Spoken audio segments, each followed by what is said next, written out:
እግዚአብሔር ደግሞ በምህረት በቸርነት ዛሬ ላይ ስላደረሰን ክብር ለስሙ ይሁን። ከመጽሐፍ ቅዱስ አንድ ሐሳብ ዛሬ ሼር አደርጋችኋለሁ። ኢየሱስን ማየት በሚል እያየን ያለ ነው። ዛሬ ደግሞ በክፍል 5 ኢየሱስን ማየት በሚለው ስር ያለመታዘዝ መዘዙ በሚል አጠር ያለ ሐሳብ አካፍላችኋለሁ። ይህን ማካፈላችሁ ሐሳብ ዘፍጥረት ምዕራፍ 3 ከቁጥር 1 እስከ 8 እንደዚሁም ሮሜ 3:23 ላይ ነው የሚገኘው። እዚህ ቦታ ላይ የምናየው ሐሳብ ምንድነው? እግዚአብሔር አዳምና ሔዋንን በክብር በሞገስ ፈጥሯቸው በገነት ያኖራቸው ነበረ። በዛም በገነትም ደግሞ ሲያኖራቸው አንዲት መመሪያ ብቻ ነው ሰጥቷቸው የነበረው መመሪያ ምንድነው? ያው ሁላችንም እንደምናውቀው የሰው ልጅ በፈቃዱ እግዚአብሔርን እንደሚታዘዝና እንደሚገዛ በፈቃዱ ወዶት እንደሚታዘዘው ለማየት አንድ ትእዛዝ ብቻ ነበር የሰጣቸው። እባብ ወይም ሰይጣን ግን ምን አደረገ? እንደ እግዚአብሔር ትሆናላችሁ በሚል የሐሰት ተስፋ ከዚህ ነገር ሲያታላቸው እናያለን። የሰውም ልጅ ደግሞ እግዚአብሔርን ከመምሰል ይልቅ በራሱ ገዢና አስተዳዳሪ ለመሆን ከመፈለጉ የተነሳ ሲወድቅ እናያለን። ይህን ዘፍጥረት ምዕራፍ 3 ቁጥር 6 ላይ ያለውን ቃል ላንብብላችሁ ሐሳቡን በደንብ እንይዘው። ሴቲቱም ዛፉን ለመብላት ያማረ እንደሆነ ለዓይንም የሚያስጎመጅ ለጥበብም መልካም እንደሆነ አየች ይላል። ሴቲቱም ምንድነው የሚለው እዚህ ጋር? ለጥበብ መልካም እንደሆነ አየች። ለጥበብ የሚለው ቃል በጣም ትኩረት እንሰጠው ስለሚገባ ፍሬ የመብላት ጉዳይ ብቻ ሳይሆን ገዢ የመሆንን ፍላጎት ሴጣን ያላቸውን እንደ እግዚአብሔር የመሆንን ነገርም ተቀብለው ትልቅ ኃጢአት በእግዚአብሔር ላይ እንዳመፁና እንደሰሩ ከዚህ ክፍል መረዳት እንችላለን። ሮሜ 3:23 ላይም ይህንኑ ሐሳብ ነው የሚነግረን። የሰው ልጅ የእግዚአብሔር ክብር ጎሎታል ይላል እና የእግዚአብሔር ክብር ጎሎታል ሲል ዝም ብሎ አይደለም የጎደለው፣ ከዚህ የተነሳ ነው እግዚአብሔርን ካለመታዘዝ የመጣ ነውና ሁሉ ኃጢአትን ሰርተዋል የእግዚአብሔርም ክብር ጎሏቸዋል ይላል። እንግዲህ ሰው በራሱ ምኞት በራሱ ፈቃድ ተስቦ ከእግዚአብሔር ሐሳብ ሲጎል እናያለን፣ ከሕይወት ምንጭ ሲጎል እናያለን። እግዚአብሔር መጀመሪያ ሲሰራው ከሰራው ክብር የጎደለው የሰው ልጅ በራሱ መሻትና በራሱ ምኞት ነው። ያዕቆብ ምዕራፍ 1 ከቁጥር 14 እስከ 15 እንደዚህ የሚል ቃል አለ። ልክ ሔዋን የተመኘችውን ምኞት እዚህ ክፍል ላይ ደግሞ በደንብ ምኞት ምን ያህል ዋጋ እንደሚያስከፍል ያሳየናል። ትክክለኛ ምኞት ካልሆነ እግዚአብሔር ሐሳብ እግዚአብሔር ፈቃድ የሌለበት ከሆነ ምን አይነት ዋጋ እንደሚያስከፍል ይነግረናል። ነገር ግን ይላል እያንዳንዱ በራሱ ምኞት ሲሳብና ሲታለል ይፈተናል ይላል። ሔዋን በራሷ ምኞት በራሷ በቃ ይሄ ለጥበብ ያማረ ነው ብላ ያንን ነገር ለመውሰድ ስትፈልግ መታለሏን መሳሳቷን እናያለን እና ከዚህም በኋላ ምኞት ጸንሳ ኃጢአትን ትወልዳለች፣ ኃጢአትም ካደገች በኋላ ሞትን ትወልዳለች ይላልና እግዚአብሔር ማስተዋል ይስጠን። እግዚአብሔር የሆነውን ነገር መጽሐፍ ቅዱስ እንደሚለው እንግዲህ ጌታን ደስ የሚያሰኘውን እንድንመረምር እንድንፈልግ እሱን እንድናደርግ እግዚአብሔር ቃል ያዘናልና አንድ የጌታ ከሆነም በኋላ በዛ ሐሳብ ውስጥ የምንመላለስበትን ጸጋ እግዚአብሔር ያብዛልን። እዚህ ቦታ ላይ የሰው ልጅ ከእግዚአብሔር ክብር መጉደል በኋላ በሕይወቱ የሆኑትን ነገሮች ነው ላሳያችሁ የምፈልገው። ሌላው በሕይወቱ የሆኑት ምንድን ነው? የመጀመሪያው ከእግዚአብሔር ፊት መሸሽ ጀመረ። ህብረቱ ተቋረጠ። ከአምላክ ጋር የነበረው ህብረት ተቋረጠና ኃጢአት በመጣ ጊዜ ሰው አምላኩን መፍራትና መሸሸግ ሲጀምር እናያለን። ይህ ቁጥር 8 ላይ ላንብብላችሁ። እንደዚህ ይላል ቁጥር 8 ላይ እነርሱም ቀኑ በመሸ ጊዜ የእግዚአብሔርን የአምላክን ድምፅ ከገነት ውስጥ ሲመላለስ ሰሙ። አዳምና ሚስቱም ከእግዚአብሔር ከአምላክ ፊት በገነት ዛፎች መካከል ተሸሸጉ ይላል እና የኃጢአት ውጤት የሆነ ያደረገባቸው ምንድን ነው ካላችሁ እዚህ ቦታ ላይ እንደምናየው ኃጢአት በመጣ ጊዜ ሰው አምላኩን መፍራትና መሸሸግ ሲጀምር እናያለን። ከዛ ደግሞ ሁለተኛው ደግሞ የምናየው ምንድን ነው? የሰው ልጅ ከእግዚአብሔር ክብር ሲጎድል ሁለተኛው በሕይወት የሆነው ደግሞ እርስ በርስ መካሰስ ጀመረ። ሰው ከእግዚአብሔር ጋር መስማማት ሲያቅተው የእግዚአብሔርን ሐሳብ በሕይወቱ መፈጸም ሲያቅተው እርስ በርስ መካሰስ ጀምሮ ይህን ቁጥር 12 ላይ እናያለን። አዳም ሔዋን ላይ ጣቱን ሲቀስር እናያለን። ሔዋን ደግሞ በእባቡ ላይ እንደዛው ስታረግ እናያለን። ይህን ቁጥር 12 ላይ ላንብብላችሁ። እንደዚህ ይላል ከእርሱም እንዳትበላ ካዘዝኩ ዛፍ በውኑ በላህን ብሎ እግዚአብሔር ሲጠይቀው አዳምም አለ ከእኔ ጋር እንድትሆን የሰጠኝ ሴት እርሷ ከዛፉ ሰጠችኝና በላው ብሎ እሷን መክሰስ ይጀምራል። እቺ አጥንቷ ከአጥንቴ ነው ስጋዋ ከስጋዬ ነው እንዳላለ ልክ ከውድቀት በኋላ የእግዚአብሔር ክብር ሲጎል የሰው ልጅ እርስ በርስ መካሰስ ሲጀምር እናያለን። ከዛ በኋላ ደግሞ ሴቲቱም ደግሞ ይህ ያደረግሽው ምንድን ነው አለ። ሴቲቱም አለች እባብ አሳተኝና በላው። እዛ ቦታ ላይ መጎምጀቷን ለጥበብም መልካም እንደሆነ አየች ብሎ በደንብ እንግዲህ እግዚአብሔር ቃል በግልጽ ነግሮናል። ግን ውድቀቱ ከመጣ በኋላ ኃላፊነትን ያለመውሰድና እርስ በርስ ሲካሰሱ እናያለን።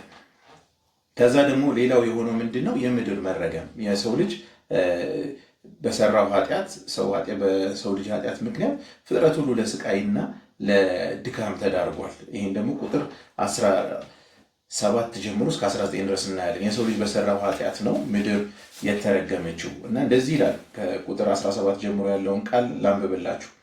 አዳምንም አለው የሚስትህን ቃል ሰምተሃልና ከእርሱም እንዳትበላ ካዘዝኩህ ዛፍ በልተሃልና ምድር ከአንተ የተነሳ የተረገመች ትሁን። በሕይወትህ ዘመን ሁሉ በድካም ከእርሷ ትበላለህ፣ ሾህና መቄዳ ታበቅልብሃለች፣ የምድርንም ቡቃያ ትበላለህ ይላልና ይህንን ሀሳብ ስናየው ከሰው ልጅ የተነሳ ምድር እንደተረገመች፣ ሔዋንም ደግሞ ልክ እንደዚሁ በወለደች ጊዜ በጭንቅ እንደምትወልድ በምጥ እንደምትወልድ እግዚአብሔር የተናገረው ወይም ደግሞ እግዚአብሔር እርግማንን በሰው ልጅ ላይ ሲናገር ከእግዚአብሔር ክብር ከመጉደላቸው የተነሳ እግዚአብሔር በሰው ልጅ ላይ ተናግሮ የሚሆነውን ነገር ሲናገር እናያለን እና ያ ነገር በሰው ልጅ ላይ ሀፕን አድርጓል፣ ተፈጥሯል።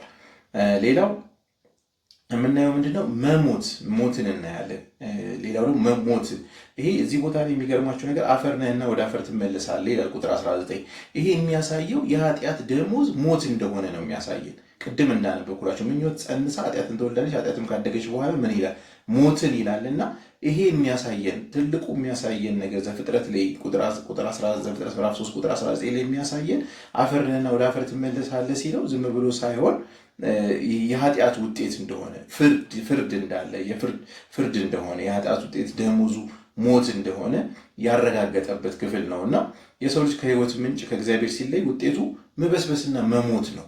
ከእግዚአብሔር ጋር የሰው ልጅ እስካልተስማማ ድረስ በሕይወቱ የሚሆነው ይሄ ነው። በዚህ ሁሉ ውስጥ ደግሞ በጣም የሚገርመው እግዚአብሔር ለሰው ልጅ ተስፋን ሰጥቷል።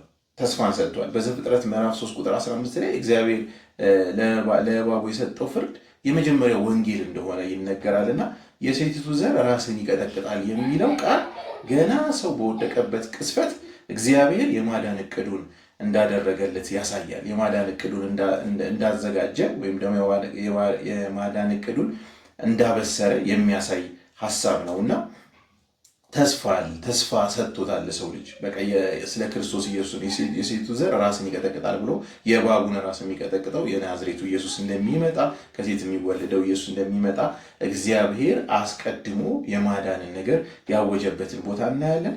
ለማጠቃለል ያህል እንግዲህ በዘፍጥረት ምዕራፍ 3 ላይ አዳም ራቁቱን መሆኑን ባወቀ ጊዜ በበለስ ቅጠል ራሳቸው ሊሸፍኑ ሞክሯል። ይሄ የሰው ልጅ ጽድቁን ነው የሚያሳየው። በራሱ ድካም ኃጢአቱን ገበናውን ለመሸፈን ሲጥር ነው የምናየው። ይሄ ደግሞ ፈጽሞ ሊሆን ስለማይችል እዛው ጋር እግዚአብሔር አምላክ ደግሞ የእንስሳን ቆዳ ሲያለብሰው ወይም ደግሞ በቆዳ ሰውነቱን ሲሸፍንለት እናያለን። ይህም ደግሞ ወደፊት የሚሆነውን መስዋዕት የሚጠቁም ነበረ። ከዛ ደግሞ በሮሜ 3:23 ላይም ደግሞ የጎደለን ክብር እዛው ሮሜ 3:24 ላይ በኢየሱስ ክርስቶስ በሆነው ቤዛነት በኩል እንዲያው በጸጋው ይጸድቃሉ በሚል በዚህ እውነት እግዚአብሔር አምላክ በመለኮታዊ የማዳን ስራው ክብራችንን መልሶልናል። ልዑል እግዚአብሔር የተባረከ ይሁን። ሮሜ 3:23 ላይ ምንድን ነው የሚለው? ሁሉም ኃጢአትን ሰርተዋል የእግዚአብሔር ክብር ጎድሏቸዋል እና 3:24 ላይ ግን በጣም በሚያስደንቅ ሁኔታ ምን የሚል ቃል እናገኛለን? በኢየሱስ ክርስቶስን በሆነው ቤዛነት በኩል እንዲያው በጸጋው ምን ይላሉ ይላል?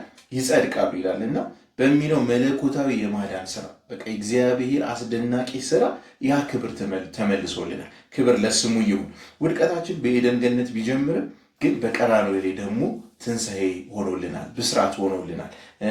በቀራንዮ ደግሞ ያ ክብራችን ተመልሶልናል። የእግዚአብሔር ስም የተባረከ ይሁን። ዛሬም ቢሆን በጣም ልናስብ የሚገባው ነገር ሁለተኛ ቆሮንቶስ ምዕራፍ 11 ቁጥር 3 ላይ እንደዚህ የሚል ቃል አለ። እባብ በተንኮል ሔዋንን እንዳሳታት ሐሳባችሁ ተበላሽቶ ለክርስቶስ ከሚሆን ቅንነት ንጽሕና ምናልባት እንዳይለወጥ ብዬ እፈራለሁ ይላል። ዛሬም ያ እባብ ያ ሴጣን ከማሳት ወደኋላ አላለም። ዛሬም ቅዱሳንን ሊያስት ይፈልጋል። የማያምኑትን ደግሞ የበለጠ የልቦናቸውን ዓይን ማሳወር ይፈልጋል። ስለዚህ ዛሬ በእውነት ተስፋ አለ። ያዳነን ጌታ አለ፣ ደግሞም የሚያድን ጌታ አለ። ነቅተን ይህንን እውነት የክርስቶስን ኢየሱስን መከተላችንን እዛ እውነት ላይ ጸንተን የምንቆምበት ጸጋ እግዚአብሔር ያብዛልን። እባብ በተንኮል ማንን ሔዋንን እንዳሳተ ያኔ የኤደን ገነት እንዳሳተ ዛሬም ደግሞ ለክርስቶስ ያላችሁን ፍቅር ለክርስቶስ ያላችሁን ቅናት፣ ለክርስቶስ ያላችሁን መሰጠት ሊያበላሽ ዛሬም በረቀቀ መንገድ ሰይጣን እንደሚተጋ የእግዚአብሔር ቃል ያሳየናልና ለክርስቶስ ያለን ቅንነትና ንጽህና እንዳይበላሽ እግዚአብሔር ጸጋውን ያብዛልን፣ እኛም ደግሞ መንቃት ይሆንልን። በጌታ በኢየሱስ ክርስቶስ ስም ይህንን እውነት ይህንን የመዳን እውነት ያልቀመሳችሁ በጌታ በኢየሱስ ክርስቶስ ስም እግዚአብሔር የልቦናችሁን ዓይን ያብራላችሁ። ቃሉ እንደሚል በቃ ውድቀት በአንዱ አለመታዘዝ ምክንያት ሞት ወደ ዓለም ገባ ይላል። እንዲሁም ደግሞ በአንዱ መታዘዝ ምክንያት በክርስቶስ መታዘዝ ምክንያት ደግሞ ሰው ሁሉ ወደ ድነት መምጣት እንደሚችል ወይም ደግሞ ወደ ሰው ልጅ ደግሞ የዘላለም ሕይወት እንደመጣ ይነገረናልና አንዱ የታዘዘውን ኢየሱስን ማሰብ ይሁንላችሁ፣ ኢየሱስን ማየት ይሁንላችሁ። ኢየሱስ ክርስቶስ ለዘላለም ጌታ ነው፣ አዳኝ ጌታ ነው። ቀራንዮ ላይ በሰራው ስራ ያጣነውን ክብር የመለሰልን የናዝሬቱ ኢየሱስ የተባረከ ይሁን። ጌታ ኢየሱስ ይባርካችሁ። ተባረኩ። Get